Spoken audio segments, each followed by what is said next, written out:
and told me, you know, and then that's where I tend to get sort of the first point of some vital information that Sure. will help me further. And I'm a big fan of surveys before the course starts. So I tend to do one where I gather a lot of their personal information, but you can also do anonymous ones that would indicate, is there something that I need to know? But they'll let you know anonymously, but they may not know when their name and their, you know, ID number is at the top of the page. So that's another way of gathering information before you get to class. Well, I was just going to say, I mean, we're fortunate here at Hamline that we have staff that work in the student administrative services, student success, who support us and tend to get some of that information that makes our students more three-dimensional that we can call on a regular basis. And so I was thinking about how we can use the systems that are in place to know more about our students and those types of things. And I think that we have the groundwork there to be able to tap into it, and we just have to keep reminding ourselves to do that, reach back and pull forward. Yeah. And part of this, I think, at an institutional level is how do we create these supports for faculty? And I don't have the answers. I just know that's a question, and that's part of what we're working on. Inclusive pedagogy is something that we are working on within our center, and I have to say, we haven't been at it very long, so part of that is still new for us. That's trying to figure out how do we support that. I think for me, it's much more important that first moment that we present ourselves in a three-dimensional way. We're going to get to know our students. All my students of color, my students are always saying, please locate yourself. I mean, I just think you have to start. You're white, you're 65, you got born in the middle of the country. You've had one suicide in the family, you've had 3 transgender people in your family. I just think we have to start three-dimensional. They're going to fill in their three-dimensionality. They're all amazing and three-dimensional. I just think there's so much hard stuff that goes on in people's lives. I just think we have to be really accurate about ourselves right away. And I mean, this whole thing about learning and presenting, and we really have to, you know, I think we have to go first.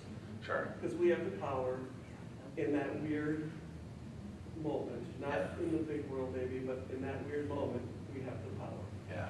No, I would agree. And to a large extent, we need to then take that step back, take a look at it, and figure out where we're coming from. And I'm going to talk about privilege in just a second.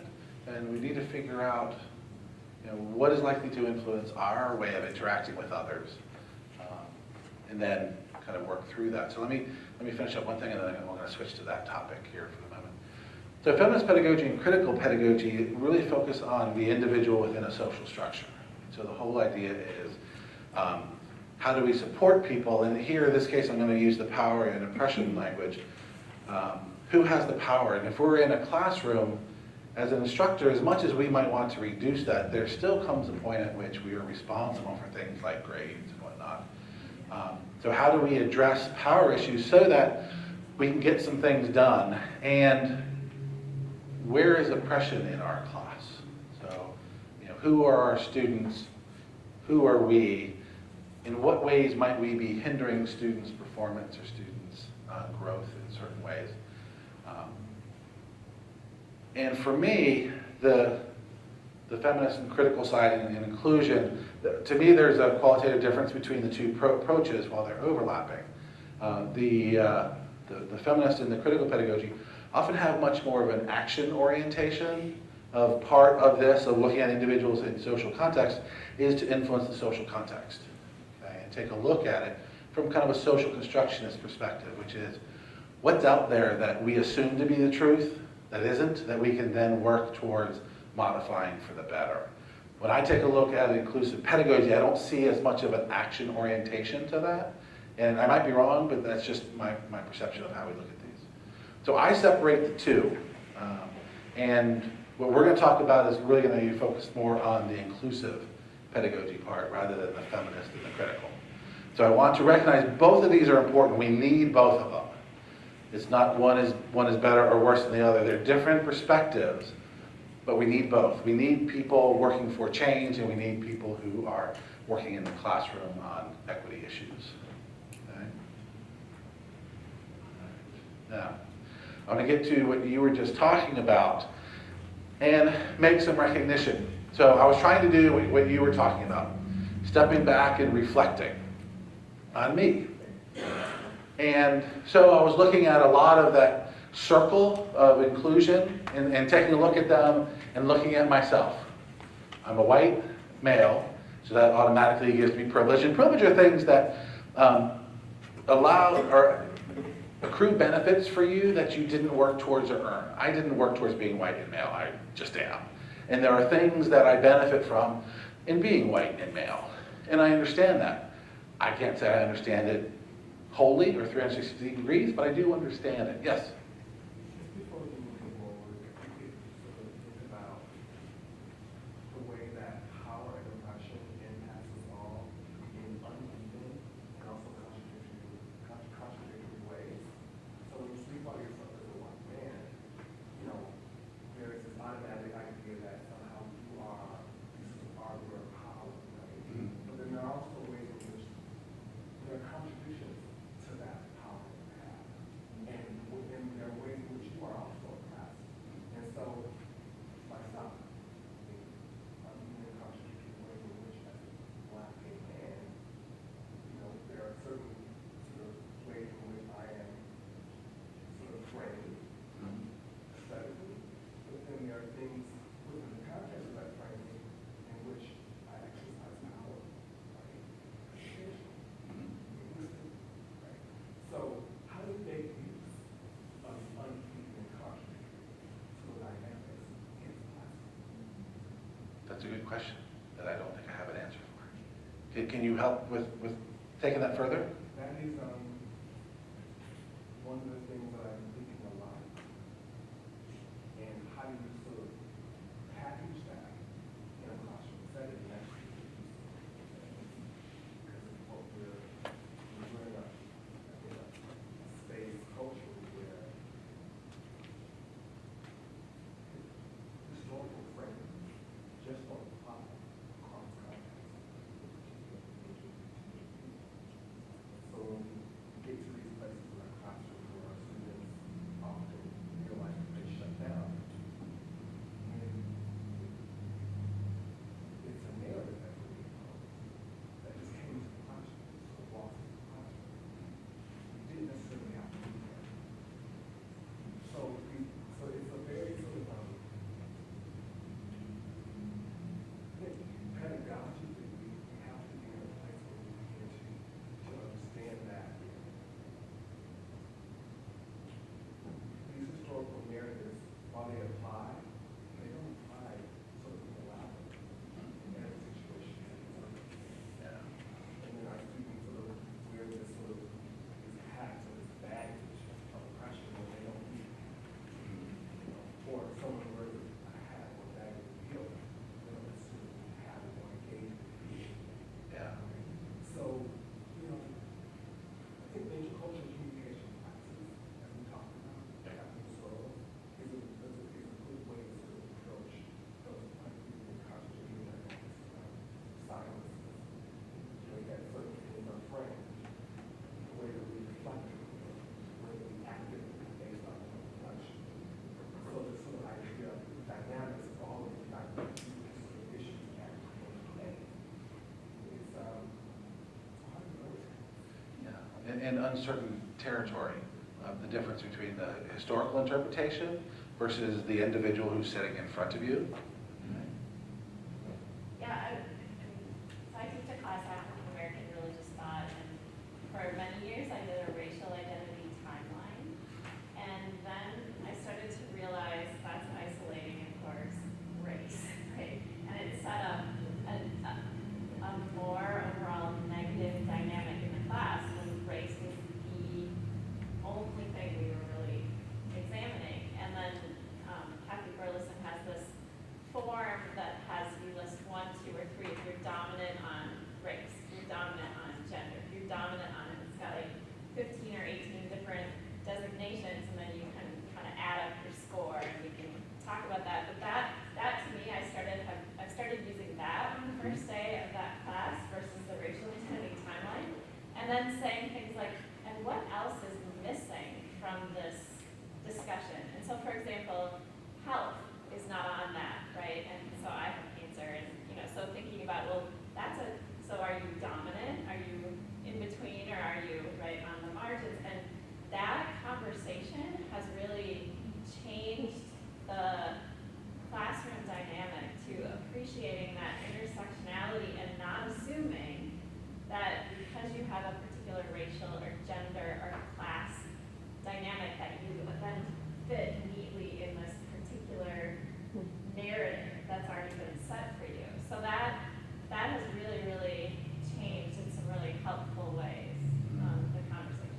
at this point? Oh, yes. Going back to the feminist versus critical and inclusive pedagogies, and I mean, the way that you frame inclusive, I mean, in calling feminist and critical active orientation, that makes inclusive think that there isn't an activity involved. Because, I mean, inclusive pedagogy isn't just about being passive, right? Kind of speaking a bit to what Jermaine was talking about, and you were saying earlier, I mean, every faculty member in the room has the power of helping to frame the curriculum of that classroom, right? So there is that pedagogical power, and inclusive pedagogy means, for instance, here's just two examples. I was at one, there was a philosophy teaching conference, but just as an example that might be useful for people to think about their own disciplines. So philosophy in one way, how it has often been taught, and there are many young people in the field, of all sorts of different backgrounds, but here's something that a few young female colleagues were saying. They would say, well, geez, I need to both introduce somebody, so I want it to be representative. Well, 50 years ago, it was a kind of awful discipline, right? But wait a minute, that was representative. But wait, I don't, and they would say it would kind of seep in a very ways that they quite wouldn't notice. So for instance, younger colleagues would say, I would often give sports examples because I would hear faculty members give sports examples. I just thought, oh, in a class, you give sports examples without realizing that. And then if we get into a similar sort of structure where, well, geez, representatively, if I want to represent the field, I need to think about these, hitting all of these different thinkers who might be of a kind of European orientation, without thinking about, wait a minute, in being in front of the classroom, I am actually going to create a curriculum, right? I do not need to be beholden, I think, in the way that Jermaine is talking about, to how things were even 20 years ago, or 50 years ago, or 100 years ago, right? I don't need to represent a field. I can simply take the active role of making sure that every student sees themselves reflected in the curriculum, because, again, right, like even how structures or positions might have lined up 20 years ago, or even how they might have lined up for us 5 years ago or 30 years ago, that's not how they're lining up for students today. We get to a cost in this catch, in which we don't make practical use of it. So we talk about classes, sure, know something, so there are something, but what do we do with that now? How do we make practical use of it to create solutions to our shared problems, right? And so I think about critical pedagogy as sort of a medium to actually sort of get students to do that. Because sure, you can understand it was historically, socially integrated and sort of intersectional dynamics are wonderful once we get there. But then what's next? How do we actually sort of use those differences to frame approaches to solving problems, to create solutions to these shared problems, to cross-cutting issues that connect both internationally and also globally. So students begin to feel like they're part of a larger community and that they have agency in the larger community. Sure. Other thoughts? Awesome. And yeah, I wasn't thinking about the inclusive as being more passive. I was thinking about it as being, in some sense, what you were saying, a more local action. Not thinking about it moving to like the national and the global sense of action. So, in some sense, that's I need a better explanation for kind of where we're headed. So a couple quick things, and then I'm going to jump just a little bit. Not like literally jump, but kind of move ahead a little bit. And this part will now take on a little bit of a different tone, given the conversation that we just had. I was reflecting on, so where are my privileges? And I began to realize that as I listed them, I'm a very privileged guy. That there are these things that seem like, upper middle class, and I've got, education or whatnot. And part of my need at this point is then to try to make sense of some of those things, rather than assume there's goodness or badness in some of these things. And how do we take advantage of them or leverage them in the classroom? Because, part of me in looking at some of these was, does that make me like the universal oppressor if I have some of these things? And so for me, it's a matter of trying to process through this and make sense of it in ways that then I can constructively contribute to a classroom where half of my students are from foreign countries, speaking different languages and bringing other things to the class. So part of where I am is trying to make sense of this in relative to the class that I'm teaching. So it's interesting to have the conversation we just had, because now I'm looking at this slide completely differently than I did yesterday. And so part of my brain is, I'm not sure what to do with that. All right? So part of this with the privilege, and then I was thinking about, well, what is my perspective? What do I bring to the table? And I come at this from a research scientist perspective, from someone who teaches and talks about social construction and postmodern thought, but there's also experiences I just don't have. And so to a large extent, I come at this from an academic perspective. And how can I work on shifting that? Because there's lots of experiences coming from my students I have trouble understanding, because they're so different from my own experiences, and trying to make sense of them within my class, and then have my class function in a way that works for them. All right? And I don't have the answer. So this to me is now my slide of growth, because I look at this and I'm thinking, so what do I do with this? It's much different than the slide when I originally created it. All right? So that may not make sense to you, but it makes sense to me. So I'll be thinking about this on the way home. Part of this brings into the idea of explicit and implicit bias, and so I just want to touch on this. Explicit bias are attitudes and beliefs that we can express to others. Okay? These are things that we believe that we have at a conscious level. Okay? The implicit bias are those things that influence the way we think and the way we behave, that often are at an unconscious or subconscious level, often learned earlier in life, but influence our behaviors. And that can be a challenge for us. And as we start to think about our implicit biases, there's a need to step back and look at our behaviors, because our behaviors will reflect our implicit biases, whether we see them or not. And so part of this is taking a look at how do we approach different situations? How do we provide feedback to our students? I was thinking from my perspective, who do I hire and why? So there's a number of different studies that look at, and there was one that was just in the news recently, take 2 CVs, take 2 pictures, maybe one African-American, one might be Caucasian, send them out and see who gets more callbacks.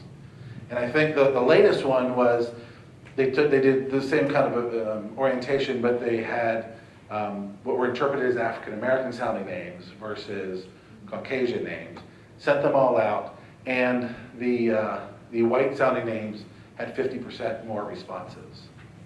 Okay. Now that doesn't mean that people had an explicit bias and went, oh yeah, no, I don't want this person. But the implicit bias would be, I look at these and I just end up with more of those that have white sounding names. Okay. And so it's something that I may not be aware of, but if I look at my behavior, I may start to see patterns. Okay. So implicit bias is a challenge. It is in oftentimes individuals, but also across culture. And so the explicits tend to be easier to see, but the implicits are going to be harder to see, but can be just as powerful. All right, this is maybe where I may jump. Okay, so given time, let me jump ahead here. I don't have my glasses.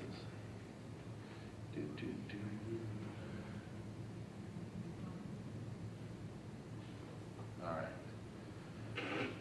So the idea here with the inclusive pedagogy, I'm going to ask for feedback again in just a second, is how do we create an instructional environment where everybody can be successful? Okay, that people are getting what they need. And this relates a little bit to what we were talking about earlier. When we take a look at this issue, we're dealing across the entire instructional process. So what's the nature of the content that we are addressing?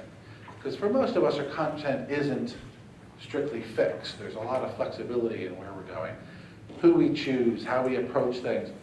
The pedagogical approach. Okay? So are we doing small groups, medium groups, and large groups? Are we doing lots of presentations? Are we giving people challenges and choices to pursue things that they're curious about? Or do we say you have to choose these particular topics? So how is our pedagogy contributing to people being successful? The climate of the room itself. Is it a room in which we're free to share our voices and our stories? The assessment. Assessment, some students are really good at different types of assessment. Some assessments are much more flexible. So one of the assignments I use in my advanced ed psych course is I say, take something from ed psych that we've talked about or something maybe that we haven't. Go deeper into it, and then you tell me how you're going to represent your understanding of that. So some will do a mini study, some will do artwork, some will write a paper, some will create a video of some sort. But I want to give them freedom to express themselves in a way that makes sense for them. What I want is I just want some indication of what they now know, can do, and think about. I have a rubric that's really flexible, that allows for that. So I don't have a different rubric for each one. And then, how are we dealing with power, issues of power in the class? And how can we provide students an entry into that? Now, I'm going to talk about some of these, and then I'm going to ask you what you do in your class to support your students. Okay? So the first one is, I think it's important to break down kind of some of these social barriers as quickly as we can. And so we can move forward with some of these pre-class surveys to gather information about who our students are, what they bring to the class. I always like to show up at least 10 minutes early in order to greet students as they come in and just have casual conversations with who are they, what's important to them, what have they been up to. And I'm not interrogating them, I'm just around. So I've set up for the class, I was like, hey, what's going on, what are you doing? Because sometimes I'll learn things about them, like they're on the volleyball team. So I'll make an effort to go watch, and I'll go see something, and that's something that I can bring back. Or that may be where they have time to share. Say, actually there's an issue I'm struggling with. Can you help me with that? So I think it's important to work on trying to break some of those barriers down to have real communication. Create the respectful climate with some of those guidelines. So I showed you mine. We also, as an institution, have a kind of a set of accepted, our principles of community. But how do we talk to each other? How do we deal with issues within the class? By talking about these at the very beginning, and for me, the very first day, it becomes a touchstone. So if on week 6 something happens, we can go back to that, and not in week 6 say, oh, by the way, let me introduce how we probably should be talking to each other. But instead, it's something that we've practiced over time. As I mentioned before, I'm a big fan of using individual groups, small groups, and large groups. The individual, by having people do things on their own, they are able to express what they think first before sharing with another and then going to the larger class. So I always like individuals to think about it first, do some writing on their own before getting into groups of 2 or 3. Giving students an opportunity to express themselves, to talk about what's important to them and to value that. Like I said, most of my students, or half of my students, are from other countries. So they'll say, well, this is how we do it, or this is our understanding of that, and bring that into the class. And it makes, in this case, my class, so much richer, because I want them to understand that not everybody looks at it the way we do. If I think about how we are at Virginia Tech, it's just one view of the world. And so having people from South Korea talk about what they're doing, or from Brazil, it's nice to hear other perspectives, and then saying, honoring that in the sense of being very accepting of it, so that others feel like it's a climate in which they can share. Listening actively to students, we talked about this, both voice and body. Okay. An awful lot of times the body is telling us something very different.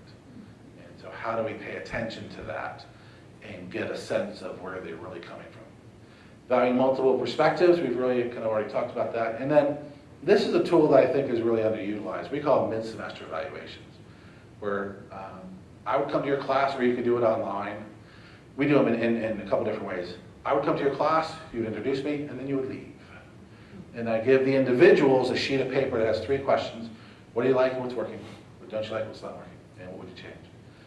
They do that to individuals first. Then small groups, we give them a different sheet of paper, different color. Same questions, have a discussion, what do you think?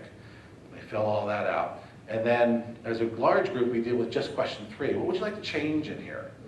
And we have a conversation, and I write them up on the board, and usually there's between 5 and 10. Then we do a voting protocol. Everybody gets 3 votes. So as I go through the list, if this is in your top 3, let me know.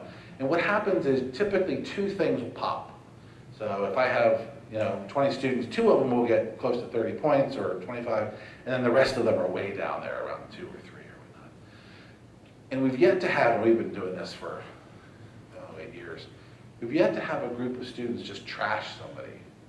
They're generally very respectful. These are the things that we need or we want in order to be successful. And it gives us a way of talking about it. We're now shifting towards doing those, but also doing an anonymous online one. And the questions can be kind of wherever. We tend to focus on those 3 standard questions when we do it face-to-face. When we do it online, we start with those 3 questions, but we just ask, what else would you like to know to help you teach your class? And we can put those down. And we tell students it's going to be anonymous, so it comes back to us. It doesn't come back to the professor. We then summarize all that, and we can then share it back. We have found that we get better responses from students when we say, we will not use your words. Okay? We will use group summaries, but we won't use your individual words, because oftentimes students will be worried that he or she will recognize what I was talking about. But we find these helpful as far as taking a temperature of what's going on in the classroom and being able to then make adjustments because you still have several weeks to go before the course is over. Okay? Does that make sense? So my question here, yes? Who's the we that does all this assessment of the classroom? Is that a separate? That's the Center for Teaching and Learning. That's my center. Okay. Just curious. Yeah. And one of the issues that we're having is it takes about 6 hours to do one of these. To meet with them ahead of time and then go to the class, do it in the class, then go back and summarize them, write them up, meet with them again. So we see about 6 hours of investment for each one. And we're not a huge shop. There's 5 of us, and then I have 3 grad students. We are now at capacity, which is why we are shifting towards doing at least some of it online. Because there are times when we will do 30 or 40 of them a semester, which means for 3 weeks, that's all we're doing, is going and doing that. And it just is very time consuming, but also draining of going and doing these types of meetings. So we're trying to figure out alternative ways. And one way is we were creating a program where we're training other faculty to do these and having them help us. Because we do find that the face-to-face, and we haven't done a lot of online ones yet, so I'm not sure. I'm worried that the online will become too impersonal and that we're not going to get them sharing what they really think. And if that's the case, then we need to ditch that and figure out another way of getting other faculty involved in this process to help us out with our numbers. Because even if I explain that to my provost, I'm sure he's not going to say, oh, well, here's 3 extra positions. You can just have one. Yes? Have you all gotten to a place where you can move from inclusive pedagogy to inclusive learning outcomes that reflect inclusive pedagogy? Talk to me more about that. More specifically, the way in which we can think about diversity learning that sort of puts us in a place where we no longer think about differences being differences perspective. Right.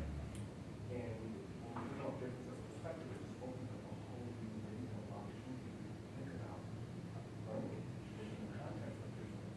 So the question was, moving from pedagogy into the classroom, what are the learning outcomes from pedagogy? Yeah. Is that the learning outcomes?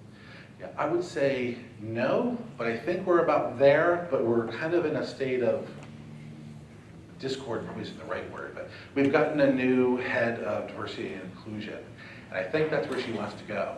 The challenge is we rewrote our learning outcomes about 6 months ago and have all been approved. So there's now this, well, we just spent all this time doing this, we got them approved, and now we have somebody else with a different perspective. What do we do? So it looks like what we're going to be doing is continuing on with our process and then starting a parallel process of how can we then modify this? Because with all of the work that's gone in, it would be hard to say, let's just start all over. Because this is the third time in 10 years we've done it. It's been a 2-year process to get to this point where it's been approved. So I see us continuing with what we're doing and then creating a new process to figure out how might we modify this in meaningful ways, and then adopting that as a change. So no, we haven't. I would say of the outcomes we haven't gotten where you're talking about. In 2 years, ask me again, and I'm thinking we probably will have something. Okay. Can you talk a little bit about the way that, and maybe this is a question for tutors as well, but that seems to reveal the possibility of learning in a way that makes assessment something we can share with students, and I don't know, that just seems very genuine. Like, our learning outcomes are something we needed to learn about. And I'm curious if there are ways that that has been embraced. Embraced by whom? By the people who are having to go through this iterative learning outcome strategy. Because I suspect this is something we can all learn from. Oh, yeah, we have spent a lot of time building up kind of capital within our faculty to understand what are we talking about. And in all of our committees, we always have students. So there may be 6 faculty, but there's going to be 2 students in there as well, trying to sort some of these things out. So we're trying not to make it, by the way, we're about to impose things. And so there has been a lot of working with faculty to come to an understanding of what we mean by learning outcomes. And that has helped, a lot of what we talked about this morning, it's helped them understand the process top to bottom. Because oftentimes it's like, so wait a minute, so we've got the accreditors coming in, and now this is going to be something plopped on our heads. As opposed to, let's try to build this from the bottom up. So there were no outcomes imposed by anyone other than faculty. So there were faculty, and I worked with myself and Kate, who was from assessment. We worked with faculty, but we would never give them outcomes. So there were times we'd get emails, could you read these, make sure they're okay? And then, feel free to edit them.